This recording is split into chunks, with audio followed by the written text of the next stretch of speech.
Иаҭаҳҵоит акиноҭыхра знапалаку аҿар ирызку адырратә рекорд-цикл. Иахьа дсасны даҳҭоуп ВГИКа студент Атана Агрба.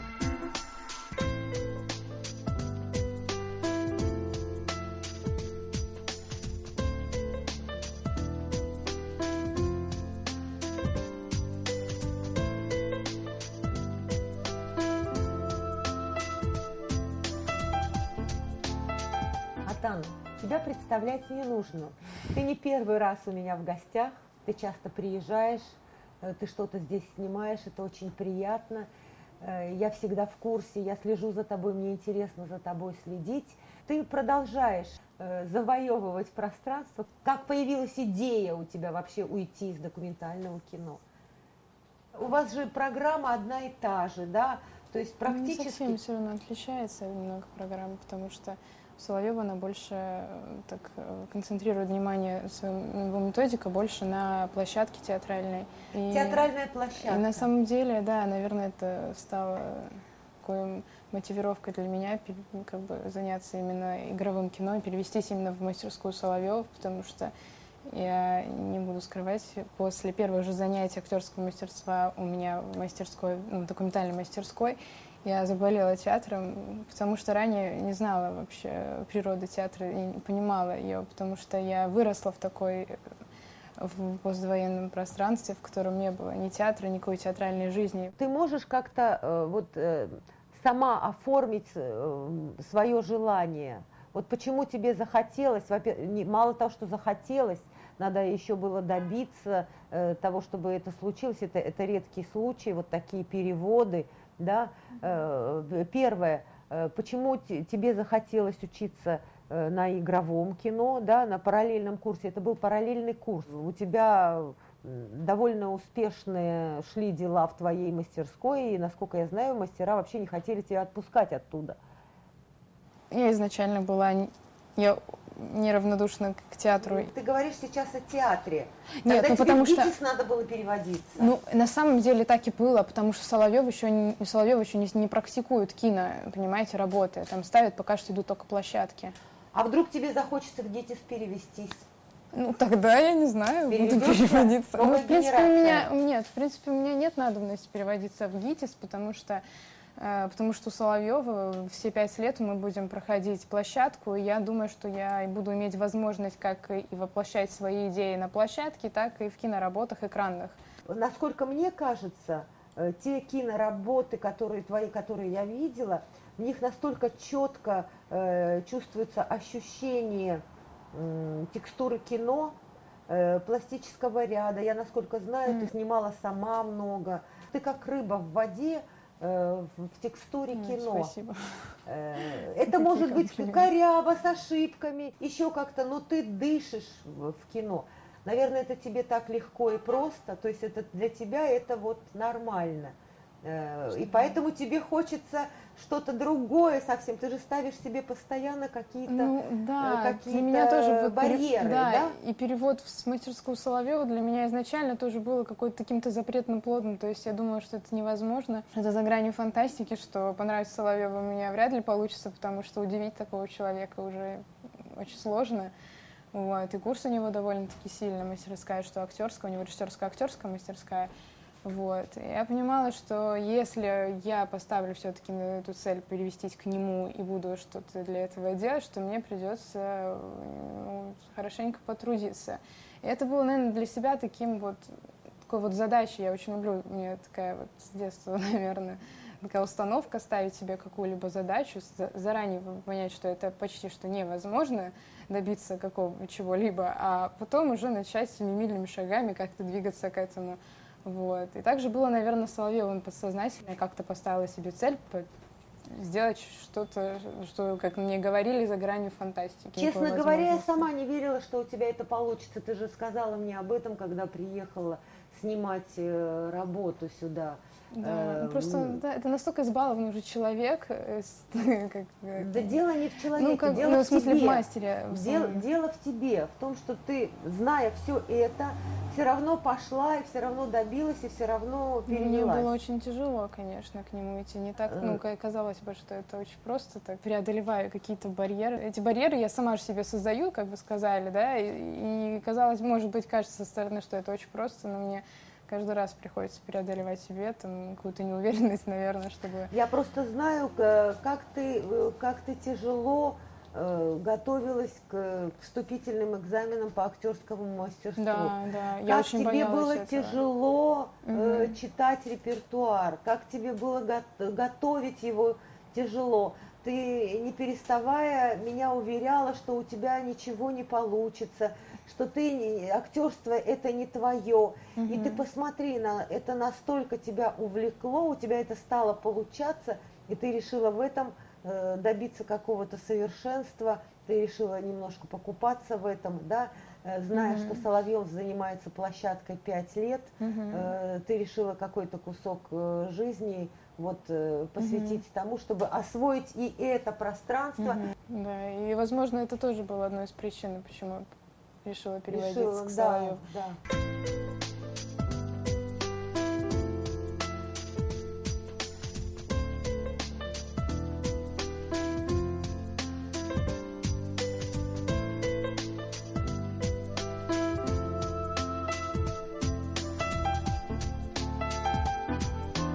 Какие у тебя творческие планы с переходом в новую мастерскую? Наверное, это будет постановка пьесы, вот, по театральной площадке. Также буду готовиться к учебной работе, вот, игровой, которую, возможно, буду снимать в Абхазии, если будет возможность, так как все мои мысли, все мои идеи и вообще, по-моему, нахожусь постоянно тут, дистанционно, постоянно связана как-то космически, я не знаю, Это замечательно. со своей родиной, вот. Но ты немножко успокоилась, решила шаги свои умерить, да? В смысле успокоиться, что вы имеете в виду? Ну, не завоевывать дальше, не идти в ГИТИС, например. Нет, почему? Я хочу. Все может быть, да? Я мечтаю, у меня сейчас новая мечта, значит, Ой, здорово. новая цель. Я мечтаю просто после окончания в ГИК поступить к Туминусу, в лабораторию Туминуса. Я не знаю, насколько это будет реально, но это одна из моих целей очередной, которую Так, я... объясни, пожалуйста, нашим зрителям, Ну, что это это режиссер, такое. главный режиссер Вахтанговского театра. Меня привлекает то, что в его мастерскую не так просто попасть. Ну вот это первое. Ну, вот это первое. Все, куда не так просто попасть, тебя очень привлекает, завоевывать пространство. Он набирает себе в лабораторию не больше 5 человек, да, режиссерский факультет. Ты хочешь это сделать параллельно? Нет, или я по хочу окончании? после окончания, скорее всего, в ГИК. Хотя я ничего не планирую, потому что я планировала и после окончания школы поступить в ГИК. Ну так получилось, что я поступила до окончания школы, поэтому я ничего не планирую, не загадываю ничего.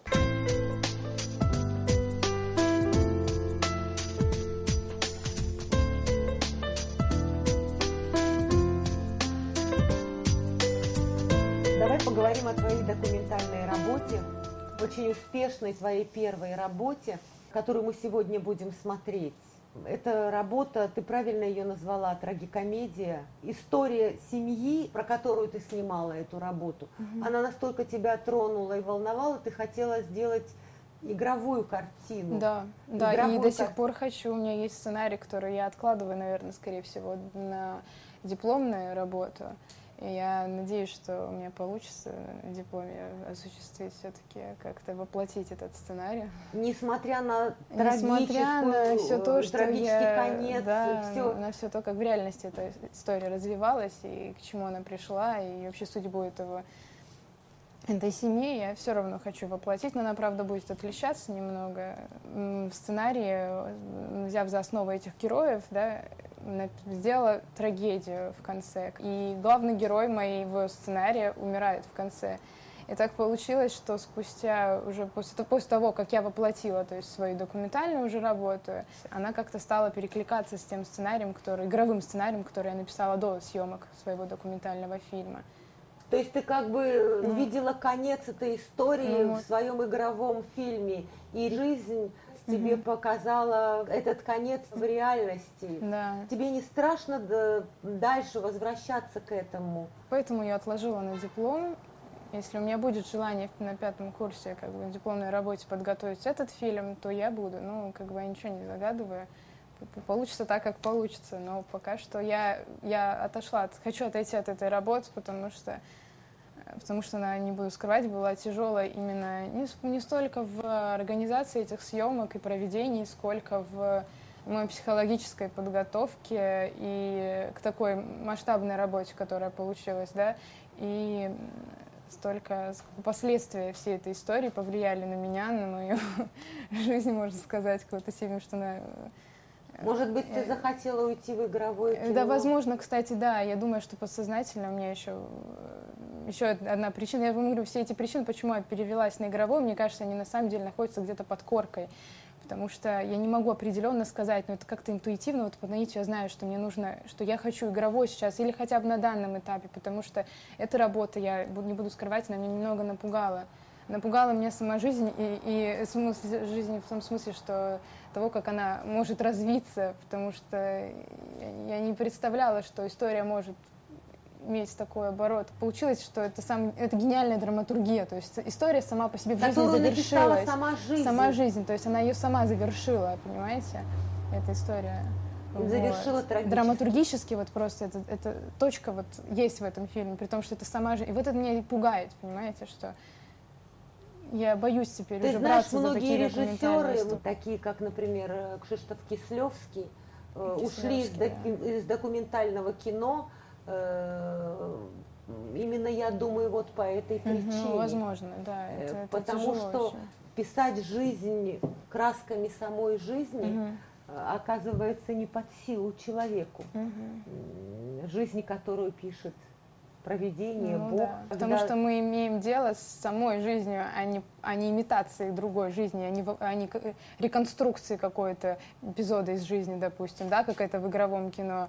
А мы соприкасаемся напрямую с жизнью, и на самом деле жизнью человека. И мы даже сами иногда не подозреваем. А человек это самое дорогое, самое ценное, да, и мы не имеем права манипулировать им, а тут мы в том-то и дело, являемся что да, чтобы в роли манипулятора. Да, потому невольно. Что документалист должен быть очень циничным и черствым человеком для того, чтобы залезть туда, в такую глубину души человека, который идет перейти, в общем, через какие-то запреты, потому что приходится иногда нарушать этику, приходится провоцировать своих героев на проявление каких-то эмоций, которые тебе нужны. За этот год я поняла, что я очень изменилась даже. Сам жанр документального кино делает из себя очень такого безжалостного человека. И когда я сама замечала, ловила себя на слове, просто ловила себя на том, что я уже переступила эту черту, и для меня уже человек становится не человеком, а просто объектом документального наблюдения. Материалом. А материалом для наблюдения. Да, это страшно. И я понимаю, что для меня я уже начинаю смотреть на своих родителей с точки, понимаете, материала такого для наблюдения, для своих родных людей, близких, людей, которых я люблю. Это ненормально, я посчитала. Ну, мне так показалось. Я немножко этого испугалась. Вот. А возможно, и после истории с моим этим документальным фильмом, так я еще больше испугалась. Вот. Это стало таким последним толчком, то, что я все-таки пошла к Соловьеву и попросила его как бы взять у нее свою мастерскую. Ты знаешь, Атана, мне кажется, что ты очень рано, и, наверное, это хорошо, что рано поняла какие-то вещи. Режиссер может использовать формы самой жизни для того, чтобы реализовать свои какие-то идеи. Но есть какая-то граница, которую невозможно нарушить. И я думаю, что вот здесь как раз и секрет того, что сегодня очень популярно стало художественно-документальное кино. Ну, это высший пилотаж для меня, на самом деле, комбинировать этих два сложнейших жанра. Мне кажется, нужно сначала хорошенько выучить и понять, вникнуться в ремесло и документального, также игрового, чтобы начать их комбинировать. Когда эта реальность становится укрупненной, а камера может это все укрупнять до невообразимых размеров, оно нас устрашает. И вот, наверное, секрет мастерства режиссера заключается в том, чтобы, комбинируя вот эти вещи, Да. то есть чуть-чуть меньше, чуть-чуть больше, не дойти до этого предела, чтобы залезть в душу, но в то же самое время не развернуться на какой-то театр. Это, как я уже сказала, высший пилотаж на самом деле. Это надо, наверное, быть очень талантливым человеком, чтобы суметь это. В мастерстве вот этой вот подмены одного другим, наверное, и заключается наша профессия. И я думаю, что это хорошо, что ты перевелась на игровое кино. Атана, ты удивляешь меня каждый раз не только своими поступками, своими новыми идеями, своими грандиозными планами, которые удивительным образом воплощаются и свершаются. И я желаю тебе дальнейших воплощений. Мне очень приятно с тобой встречаться часто у себя в студии, в гостях. И я думаю, что мы продолжим это общение. Спасибо вам большое. Всего доброго. Всего доброго. А сейчас мы посмотрим твою работу, которая называется «Как сын родной». «Как сын родной». Приятного просмотра. Приятного просмотра.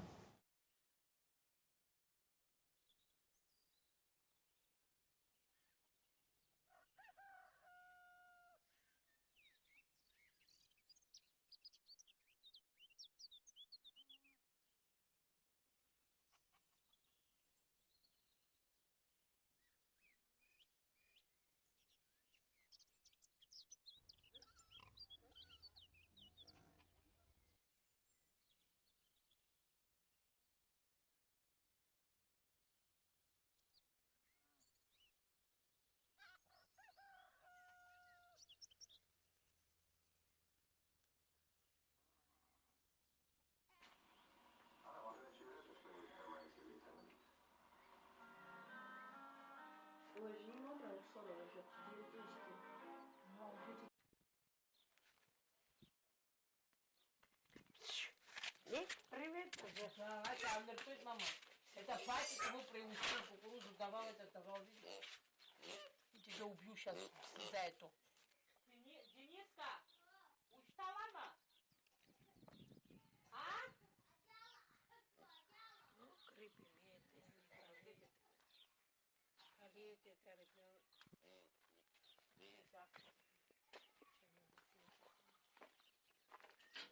как наш ребенок, так наш трактор тоже.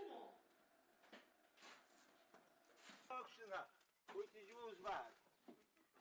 Yok, твою мать, блядь. Тогда пусть 27 еще.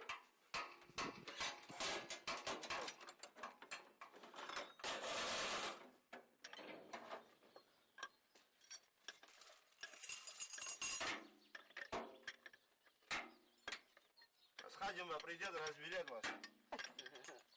Давай,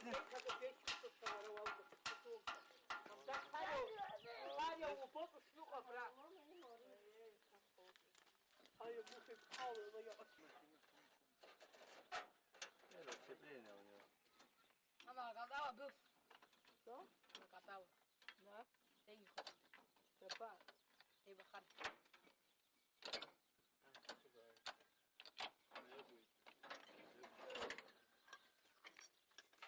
Раз вообще.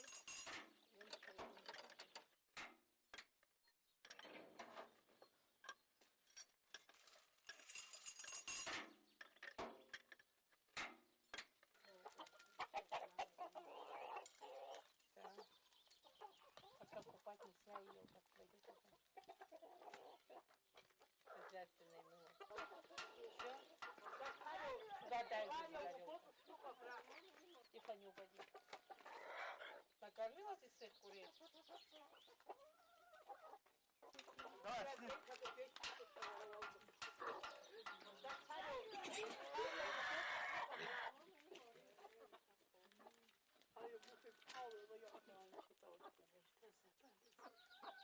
На что похож? Колбы всяких хватит.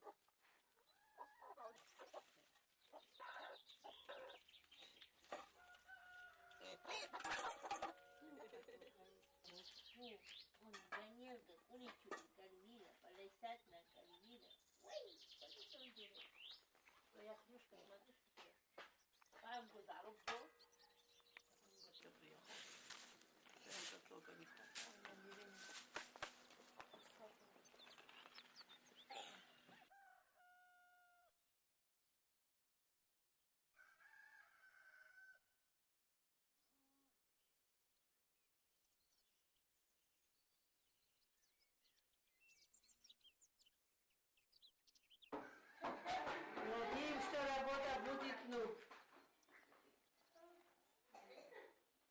точно не знаю.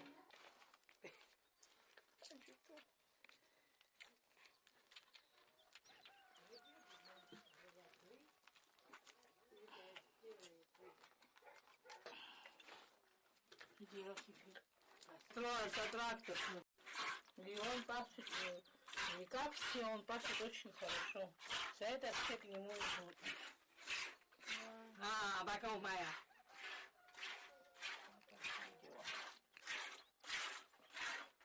Старого соберешь. Но и Бубен, вот он работает, он видит, хоть знает, что не поломается, а старый ломается.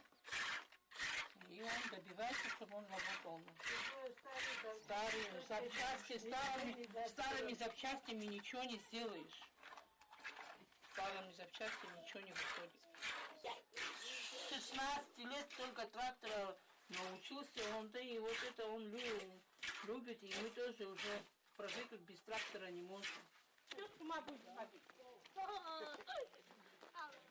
Дима, такой большой гирфилой катаешься.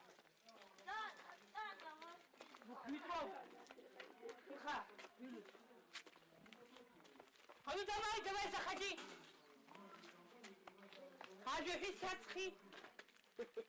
Папа, это разве хороший трактор, что? Вот это где соединиться там, это испортили, это 2000 стоит, откуда они приносят сейчас 2000 и его трактор делают. Так, он после 5-6 класс ходил в школу, тоже перестал за трактор. Хотя работает он довольно передачка, работает и ничего. Он воспитывал же, мой муж воспитывала ему. И он научил вот этот трактор, он маленький трактор, имел не такой, еще маленький тоже. Он сидел, он тоже интерес имел, это мой сын научился. После этого сидит, ну зачем хочешь, всегда это старый трактор, всегда старый зачем. Трактор дорого стоит, а разве мы можем купить? И у нас тоже вот это колесо оторвалось, старый мать, и я кричать начал, он говорит, я живой с трактора вышел. Всегда кроме смешно, он не имеет, мы не можем. Когда начнем смеяться, он на нас орет, потому что если что-нибудь скажем, он ведь знает, что мы шутим, да, он это всерьез понимает и орет. А он за это трактор меня может убить и тарифов, если испортится. Трактор, ты что? Трактор это в первую очередь и потом дети.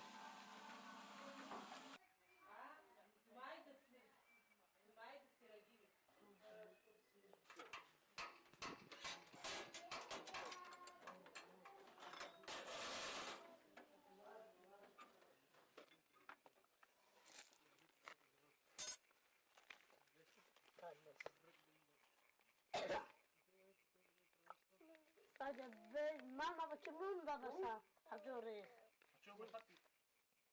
А вы о чем сказал?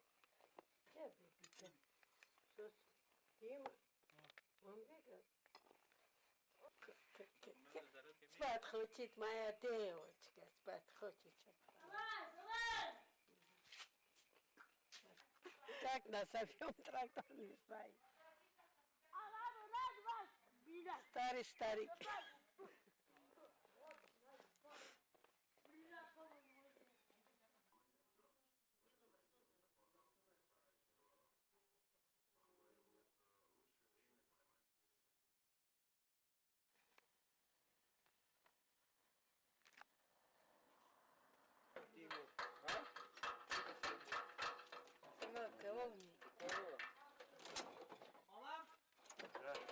Раздать надо его. Давай, иди. Где варить его сейчас? Бом поваришь, бом. Да, тут нету.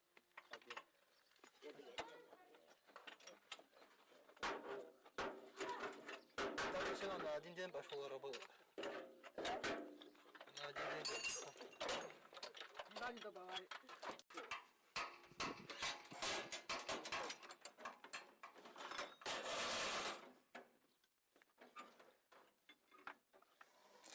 Башня.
Thank you.